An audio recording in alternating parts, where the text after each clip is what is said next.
In recent days, the positions of the Ukrainian armed forces on the fronts of Donbass have continued to deteriorate. While the Wagner fighters are completing the encirclement of the Ukrainian grouping in Bakhmut, units of the Russian armed forces continue successful offensive operations in the Kupiansk region. After the Ukrainian command was forced to transfer significant reserves to the southern front to save control of Ugledar, the Ukrainian defense on the northern Donbass front lines began to collapse. On February 12th, the Wagner PMCs announced their control of the village of Krasnaya Gora, located on the northwestern outskirts of Bakhmut. The mop-up operation continues in the village. Russian control over the settlement gives them a significant advantage. They occupied the dominant peaks. This will facilitate the shelling of the Ukrainian garrison in Pereskovka, which will be stormed from several directions. In addition, Russian forces are advancing south, storming the village of Berikhovka and approaching the western districts of Bakhmut.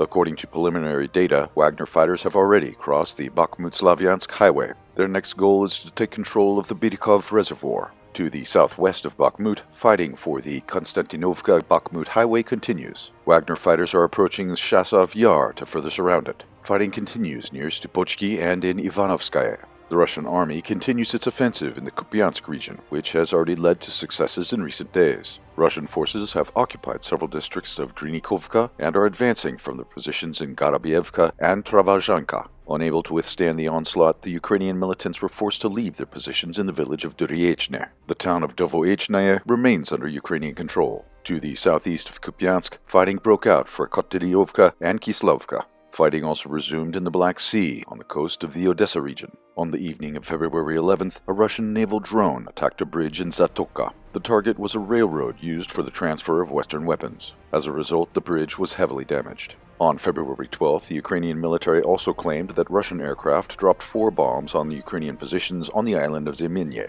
While Ukrainian soldiers are losing ground on the battlefields of Donbass, the Kiev regime and their teachers from the United States are preparing terrorist attacks on the territory of Russia. The Russian Foreign Intelligence Service revealed that the United States plans to transfer militants to the Russian Federation and the CIS to commit terrorist attacks against diplomats, civil servants, security forces, and the military. In January, the United States selected 60 militants for these terrorist attacks. They are being trained at the El Tanf base in Syria.